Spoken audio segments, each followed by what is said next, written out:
എൻ്റെ പുതിയൊരു വീഡിയോയിലേക്ക് എല്ലാ കൂട്ടുകാർക്കും സ്വാഗതം.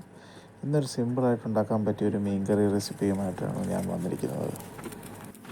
ഈ മീൻകറി തയ്യാറാക്കാനായി ഞാൻ ഉപയോഗിച്ചിരിക്കുന്ന ഏകദേശം 1.5 കിലോയോളം വരുന്ന സീ ബ്രീം ഫിഷാണ്. അതുകൂടാതെ ഇതിനു വേണ്ടി എടുത്തിരിക്കുന്നത് 2 തക്കാളി, 150 ഗ്രാം ഉള്ളി, ഒരു വലിയ കഷ്ണം ഇഞ്ചി, 2 തണ്ട് കറിവേപ്പില, 6 വെളുത്തുള്ളി അല്ലി, 3 പച്ചമുളക്, 2 ടേബിൾ സ്പൂൺ കാശ്മീരി മുളക് പൊടി, 1/4 ടീസ്പൂൺ മഞ്ഞൾപ്പൊടി, 1 ടേബിൾ സ്പൂൺ മല്ലിപ്പൊടി, പിന്നെ ഇതിനു വേണ്ടി കുറച്ച് പുളിവെള്ളം ഉപയോഗിച്ചിട്ടുണ്ട്. ഏകദേശം ഒരു 25 ഗ്രാമോളം പുളിവെള്ളവും ഇതിന് ഉപയോഗിച്ചിട്ടുണ്ട്.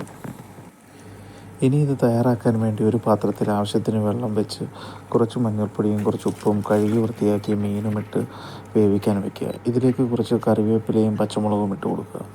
വേറൊരു പാനിൽ വെളിച്ചെണ്ണ ചൂടാക്കി അതിലേക്ക് കടുകും ഉലുവയും ഇട്ട് പൊട്ടിച്ച ശേഷം ഇഞ്ചി, ഉള്ളി, വെളുത്തുള്ളി, കറിവേപ്പില എന്നിവ ചേർത്ത് നന്നായി ഇളക്കി വയ്ക്കുക.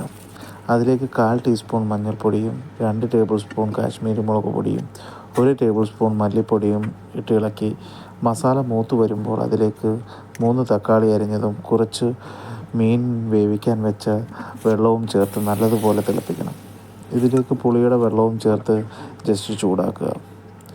അതൊരു മിക്സി ജാറിലേക്ക് മാറ്റി ഒന്ന് അരച്ചെടുക്കുക. അരച്ചെടുത്ത അരപ്പ് എല്ലാം കൂടി ഒരു ഉരുളിയിലേക്ക് മാറ്റി നേരത്തെ വേവിച്ച് വെച്ചിരുന്ന മീനും അതിൻ്റെ സ്റ്റോക്ക് വാട്ടറും ചേർത്ത് നല്ലതുപോലെ തിളപ്പിക്കണം.